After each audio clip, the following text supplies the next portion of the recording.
told her, why don't you make a donation to like the Cystic Fibrosis Foundation in honor of the Hartford Fire Department? She goes, great, that's exactly what I'll do.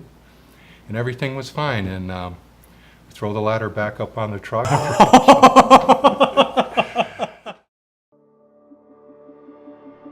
I do not know you, but I am your brother. You do not know me, but I am your protector. I will run into a burning building to save your life. Though I do not know your name, I will take a bullet for you. Though we've never met, I believe in duty and sacrifice of self. Your family is my family. Is my family. Your life is my duty.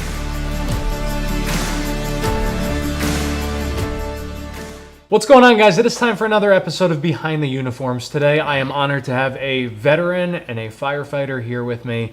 The rule of the segment is that the men and women who come on the show have to bring a bottle of whiskey for the whiskey wall, which is ever expanding. So why don't you tell everybody what you brought and who you are and give them all some background. Okay, well, my name is Dan Nolan, and today I bought a bottle of Jameson whiskey that's imported from Ireland. And the purpose, for the most part, is both my parents immigrated from Ireland, and I actually visit there every year. And I felt it was significant to share some of my heritage when I came on this show, and it also represents a lot of the military, what we drink when we have some downtime. Now, I noticed that you've got a chaser. Is it because our central air conditioning is kaput at the moment? That's a little bit of it, too, and it's nice and cold beer. I love your beer here. I've never had this before. Omegang? Is that? Omegang. Omegang. You bring it, we drink it. Right. What can I say? Yeah, it's good to have a little chaser with the whiskey. I'm Absolutely. not a big whiskey drinker, but if I do drink it, I definitely need a chaser. Excellent. So the rule of the game is that you got to give everybody your background, Okay. And then give us a couple of stories. Okay. Well, like I said, I'm very excited to be here today. As a member of both the military and the fire department, I get to speak to many different groups, but this is the first time I've ever actually been mandated to bring a bottle of whiskey to speak to people, so I'm kind of excited about that. You're used to getting paid to speak. Yeah, Here, well, no, I don't even get paid. I just never had to pay to speak, and I can understand why people might want to pay. I might have to pay after they listen to me for a while. It can get a little boring sometimes, but my name is Dan Nolan, and a little while back I returned home from a one-year deployment to Afghanistan, and prior to that, I deployed to Iraq and Kuwait, and preceding those deployments, I served as a firefighter at Ground Zero after the 9/11 attacks at the World Trade Center in New York City. And my experiences as a deployed soldier and firefighter has taught me to appreciate a lot of things that I've taken for granted in my past, such as my family, my friends, and my life, something I learned could be so easily taken away. And serving in a war zone has a way of changing a person, and some of those changes have been for the good, but other changes haven't been good at all. And you come to this realization that just because you leave the war doesn't necessarily mean that it leaves you. And I can honestly say that I've witnessed my share of undesirable incidents, I'll call them, throughout my time in the fire service and the theaters of war. But through the devastation, I've always felt, or at least hoped, that something worthwhile could become of it. And no matter how complicated it may be for people to understand, I like to think that a better good can come out of each difficult situation, and that God has never closed the door on anyone without opening a window first. The problem is that sometimes people get trapped themselves by focusing on those closed doors, that they never realize the window has been opened for them. And those windows open everywhere, even in a war zone. So I have a lot of time and work experience in the fire department, in the military, and with charities. And I'd like to share a few stories with some of the lessons I learned, and hopefully someone can get some value out of these stories that Excellent. I share with you today. So the first story is kind of it's more humorous, and it has to do with the Hartford Fire Department. It was back in the mid-'80s, and I was a firefighter, but I was an acting lieutenant for this day at Ladder 4, which is in the northwest portion of Hartford. And this nice old lady came to the firehouse one day, and she told me that her cat was stuck up in a tree. And I politely explained to this lady that I know a lot of people are under the impression that firefighters get cats out of trees, but we're prohibited by our rules and policies to actually get cats out of trees. It may work in other surrounding towns, but here in Hartford, we can't have $500,000 of apparatus tied up getting cats out of trees while, you know, we have a lot of fire incidents coming in. And this lady was she was a great communicator. And she explained to me that, well, this is an unusual situation for her because she recently had the front paws of the cat declawed. And a dog chased the cat up the tree, and the cat was able to get up with her hind legs, but her paws were too tender to make her way down. And I came back to her with, cats, they're pretty agile, pretty intelligent animals, and I'm sure when your cat gets hungry enough, it'll find a way down the tree. And we kept going back and forth, and then she finally hit me with something that really pulled at my heartstrings that I couldn't resist. And she said, well, I lost my only daughter 10 months ago. The cat's the only family I really have left, so I'd appreciate it if you could do anything to help me out. And against my better judgment, I said, all right, I'll help you get your cat out of the tree, but you can't tell anyone because we could really get in a lot of trouble for this. And she goes, fine, I'll never tell anyone. And I'm not sure if everyone understands the geography of Hartford, but it has a pretty nice downtown. It has some nice places in the south end, but it's a pretty poverty-stricken area. But this lady happened to live in the west end of Hartford, where there's some really nice houses and beautiful mansions, where the governor lives on Prospect in Scarborough. And it's not as easy as a task as it sounds, because I had 4 other guys that were with me on the truck that day, and I had to explain to them what we were doing. I said, okay, we're going to call dispatch, tell them we're going on the air for fuel. We'll run over to this lady's house, I'll get her cat out of the tree, and we'll come back. And they all agreed. Everybody was fine with it. So we get over to this lady's house, and it was on Oxford Street, and I mean, her house looked like a small middle school, and she was obviously very wealthy, but you would never know it by the humble way she communicated with me. And when we got there, the cat was, it was probably only 12 or 13 feet in the air. I probably could have thrown a rock at it and knocked it out of the tree. It would have been fine. But I did the proper thing. I got a ladder, got her cat out of the tree, handed it over to her, and she loved the fire department. We were the best thing since sliced bread. And she said, I want to give you guys money for getting my cat out of the tree. And I said, no, we already broke the rules coming here, getting your cat out of the tree. We'd be further breaking the rules if we accepted any money from you. And she said, I know. At that time, they had a nice restaurant downtown in Hartford called Frank's. It was like the top restaurant at the time. And she said, I know, I'll buy you all dinner at Frank's. And I said, no, we really can't do that. Money or anything like that. I said, don't worry about it. And she goes, I know. I'll write a letter to the chief of your department telling him what a good job. Jeez. I said, no, we're not supposed to get this. She goes, oh, cat out of the tree. She goes, I understand. No, I wouldn't do that.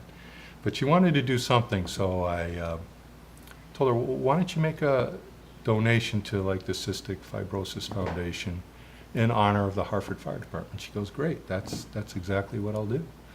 And everything was fine. And throw the ladder back up on the truck, we go take off, the cat jumps out of her hands, and we run it over right in front of her. And I remember my driver at the time, a guy named Pete Coffey, said, because you hear the thump thump, and I hear the lady scream, and I'm like, did you just run over that lady's foot? And he said, no, but I don't think her cat's doing so well. So we got out, and I'm telling you, I don't know how perfectly we ran over this cat, but his insides came directly out. It looked like a little cat carpet on the pavement, And I was trying to keep her back away from it, and the guys were scraping the cat off the pavement with a shovel.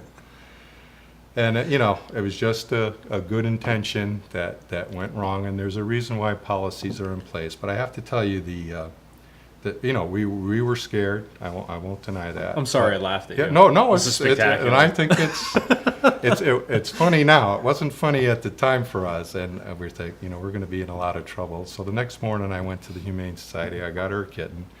I went back to her house, and I said, look, I don't know if you want to accept this or not. If you don't, I'll take it back.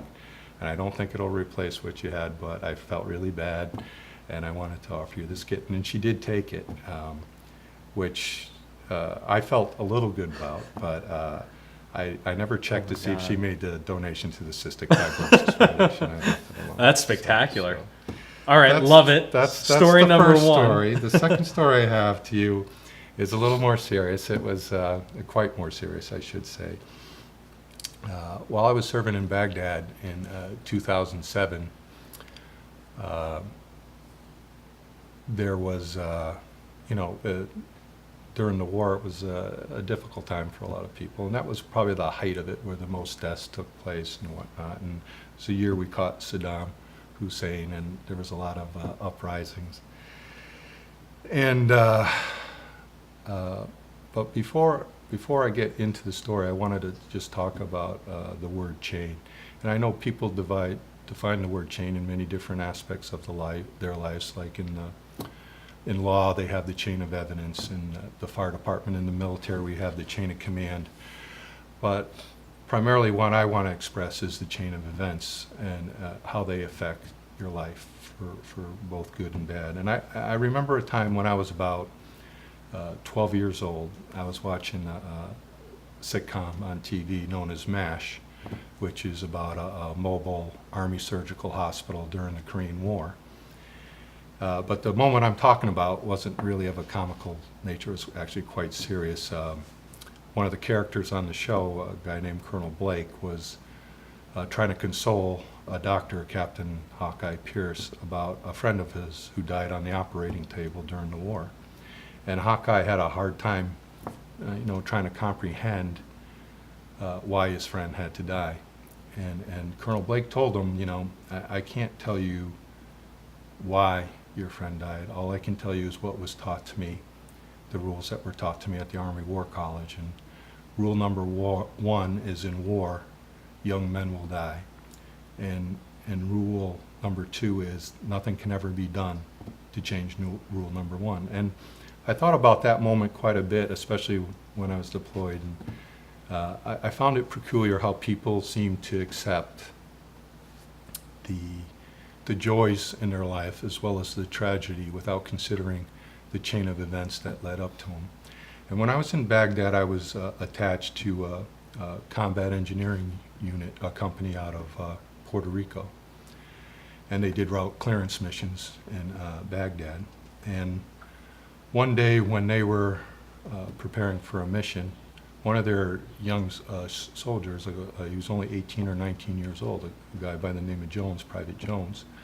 And I guess he was a little tired, probably a little unmotivated, maybe even a little lazy, but his squad leader had said to him, hey, Private Jones, do you have your food for today's mission? Did you fill up on ammunition, and did you fill up on water? And Jones told him, yes, Sergeant, I'm all set. And even though Jones did have his ammunition, he didn't get his food, and he didn't fill up on water. And that day he happened to be the gunner on the Humvee. And like every day in Iraq, it's hot. And several hours into the mission, he started to get hungry and thirsty, and he dehydrated. He started to feel lightheaded, and eventually he passed out. So the convoy pulled over to the side of the road, and they sent two medics to check on him. And while they were providing first aid to him, a sniper took out one of the medics, and Private Jones killed him, and severely wounded one of the other medics. And you say to yourself, well, in the news it's 2 soldiers died in a convoy in Baghdad, but why did they die? Was it the chain of events that led up to that death that could have been prevented if the proper steps were taken? So I learned a valuable lesson in the Army when it comes to chain of events. And the Army mandates this concept known as PCCs and PCIs. And PCC stands for pre-combat checks, and PCIs stand for pre-combat inspections. And with the pre-combat checks, it's teamwork and a buddy system where soldiers check each other to make sure they have the right equipment, that it's lubricated, and that it's functional for the mission for the day. And that's followed up by a pre-combat inspection by their leaders or supervisors who check each soldier to make sure that they have the resources that they need to complete the mission that day and that all their equipment is operational. And it's a dual redundant system that puts the responsibilities on the soldiers and the leaders to take responsibilities and for the consequences of their actions in the chain of events to reduce tragedies such as what took place with Private Jones. So, and it doesn't just apply to the military. I say it applies in most every type of job. So whether you're a carpenter, a roofer, a construction worker, or a firefighter. I mean, you probably heard on the news several times that, you know, people die in a fire.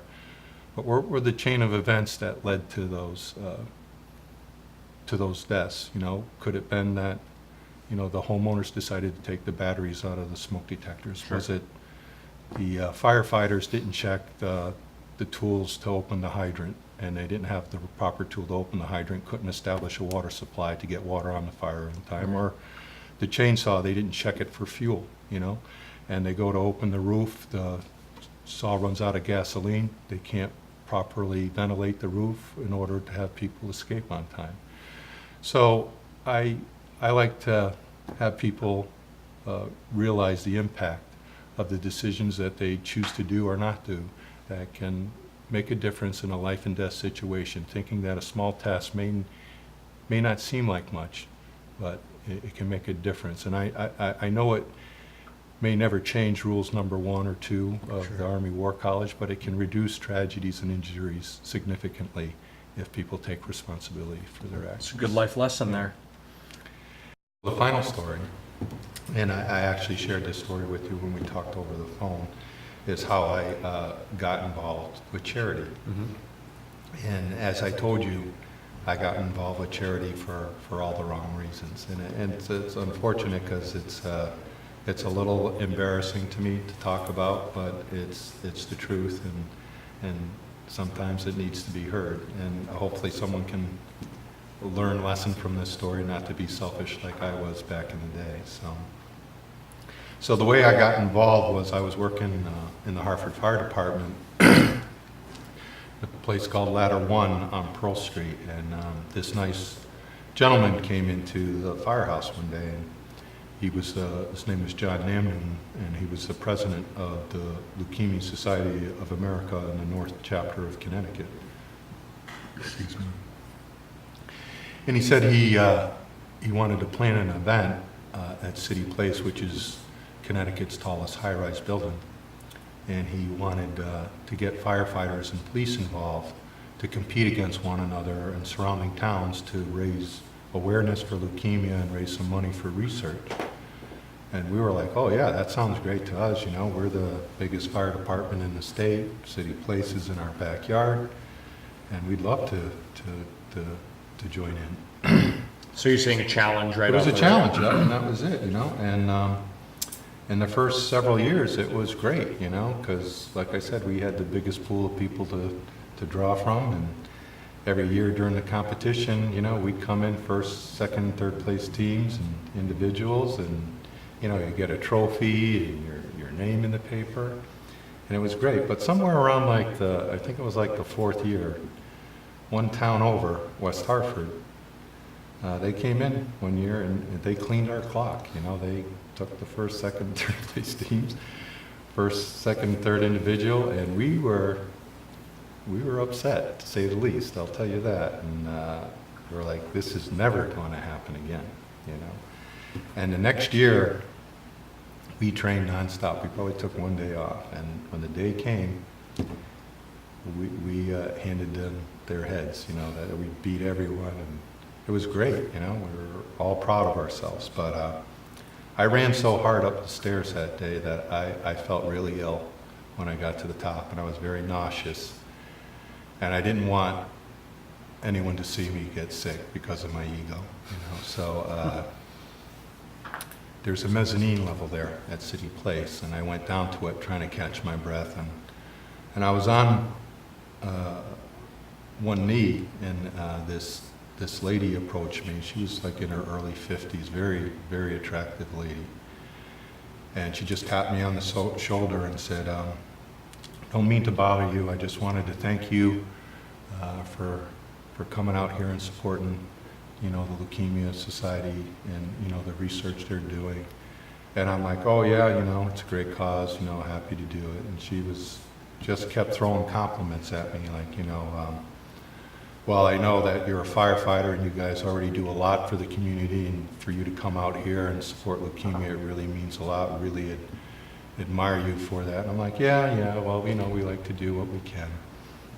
And then she said to me, my daughter, she always loved firefighters. And again, for my own selfish reasons, I'm like, I want to see what this woman's daughter looks like. If she's half as good looking as her mother, I'd like to meet her. But then she told me about her daughter. Her daughter was diagnosed with leukemia. And it kind of changed my whole mindset at the moment. And she started to tell me about the journey that she went on with her daughter of, the hope and the despair that goes along with the treatment of the disease.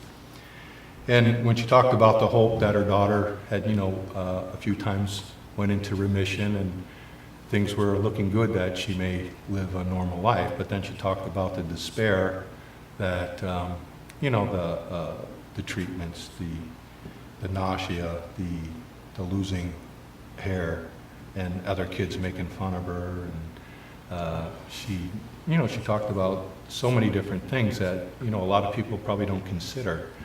And she said how she lost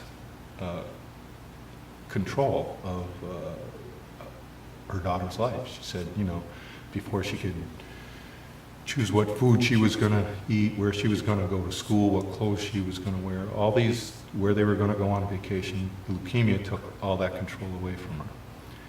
And every time she said something to me like that, I started shrinking. I was there for the competition. I wasn't realizing the impact that this cause was for. But she kept complimenting me through the whole thing, and she wasn't sad. She was a very positive person when she talked about her daughter. She was very proud, actually, of the time that she spent with her. And somewhere during the conversation, and she didn't actually come out and say it, but the despair far outweighed the hope, and it was obvious that her daughter had passed away. And but she kept complimenting me, saying, but people like you're going to make a difference in the world. And I don't know if you ever heard of the concept paradigm shift, but that was my paradigm shift moment. It felt like someone picked up the Building a City place and hit me over the head with it for me to get my head out of my ass. So what came out of it? Well, one of the other things she had told me that day is that her and her family had become other people.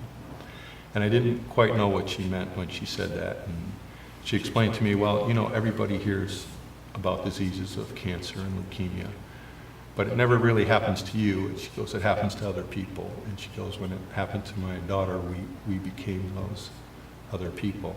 Wow. And again, she said, to me that, but you're going to be the difference. You're going to, what you do with the fire department, what you're here coming back every year trying to help us. And I felt like such a heel. And I turned around it seemed just like for a second, but I was covered in guilt. And I said to myself, I got to tell this lady the truth about me. And when I turned around, she vanished. She wasn't there. And I went looking for her through City Place. I couldn't find her.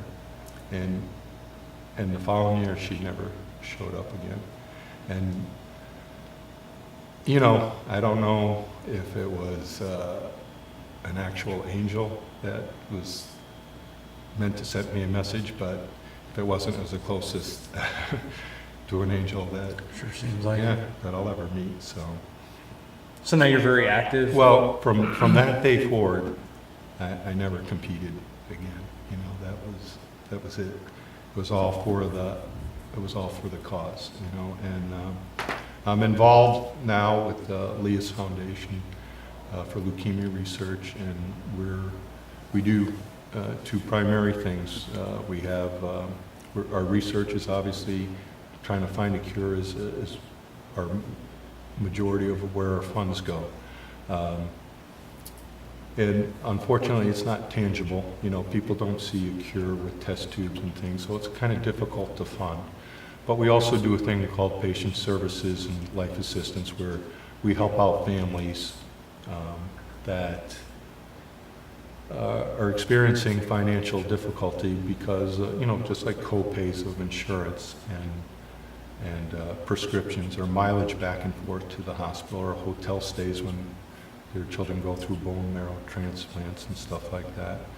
And we also have life assistance, because usually a spouse or someone in the family has to stop working in order to take care of whoever is sick. And we help with utility bills, mortgages, rents, and things of that nature. And recently we just supported a phase 1 trial at Yale New Haven Hospital for children research, which less than 4% of all the money raised for cancer research goes to children research. So it's a big deal to us, and I was hoping that coming on the show I could bring some awareness to the Leah's Foundation. We have an event coming up later this month. It's a golf tournament in Waterford. It's in honor of Madeline Garaya, a little 9-year-old girl who passed away last year from leukemia. She has a great family, great support, and we're trying to get some foursomes and some sponsorships. So you can go to leasfoundation.org. It's LEAS foundation.org. So Dan, I'm super appreciative that you came on to the show to help tell your stories. You know, again, the whole idea behind the series is that it doesn't matter what role you serve our country or our communities in, whether you're a firefighter, you have served overseas. We're all about showing the stories behind the uniforms and behind the men and women that serve. So I'm super appreciative that you came on. The only thing that we ask now is that you share this, and that all of you who are watching these episodes share them as well. And let's give these men and women the recognition and honor that they deserve. So, Dan, Thank you very much, Kyle. thank you so much. Thanks we'll for see having you me all on. in the next episode.